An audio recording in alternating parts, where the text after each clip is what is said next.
Écoutez, merci à toutes et à tous de vous être libérés et d'être venus si nombreux aujourd'hui pour ce colloque « L'art au cœur du soin ». Sans trop tarder, je vais passer la parole à la présidente, Dr Claire Georges.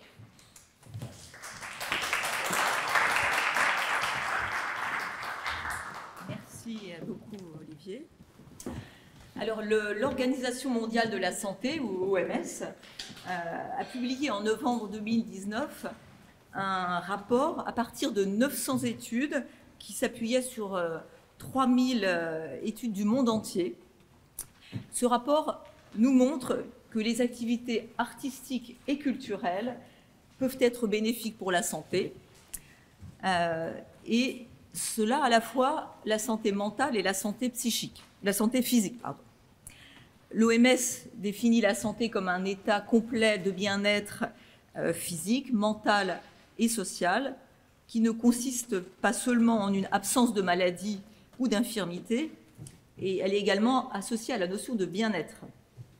Cette santé ainsi prise en compte dans sa globalité, c'est une approche qui nous semble essentielle de promouvoir, l'approche de la santé globale. Avec l'association, nous avons déjà organisé cette place essentielle de l'humain au cours de nombreuses conférences, en particulier ici.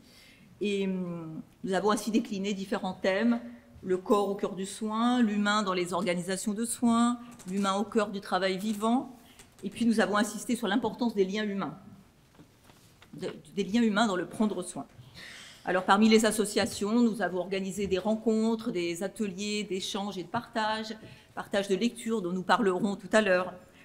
Nous avons aussi organisé des actions d'aller vers. J'ai le souvenir d'une patiente SDF à qui on avait proposé peut-être un café ou quelque chose à manger, et ce qu'elle nous a dit: non, ce que j'aimerais, ce serait un livre. Et donc, ce qui va aussi avec cette idée de la culture pour tous et de l'art au cœur du soin, parce que ça lui a fait énormément de bien. Nous avons aussi engagé différentes actions dont nous vous reparlerons tout au long de l'après-midi. L'art dans le soin est un apport précieux. C'est pourquoi nous profitons aujourd'hui de la Journée mondiale de l'art avec des intervenants de champs variés pour partager des expériences concrètes et puis échanger avec vous surtout.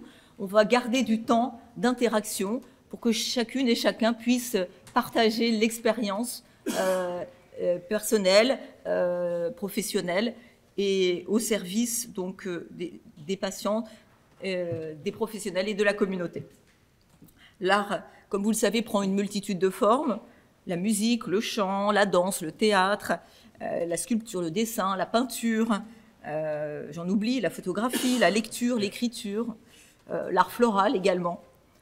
Je pensais justement à Saint-Louis, la chance qu'on a. On a des parterres de fleurs, un environnement qui aussi contribue au bien-être des patients et des professionnels. Alors l'art est complémentaire aux soins classiques donnés aux patients, et il a été prouvé dans toutes ces études que l'art permet de réduire l'anxiété, le stress, la tension artérielle.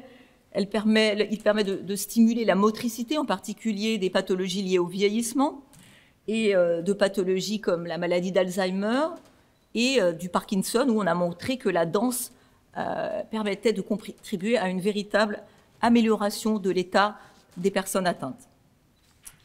La musique a aussi une action bénéfique sur l'épilepsie, comme nous le verrons tout à l'heure.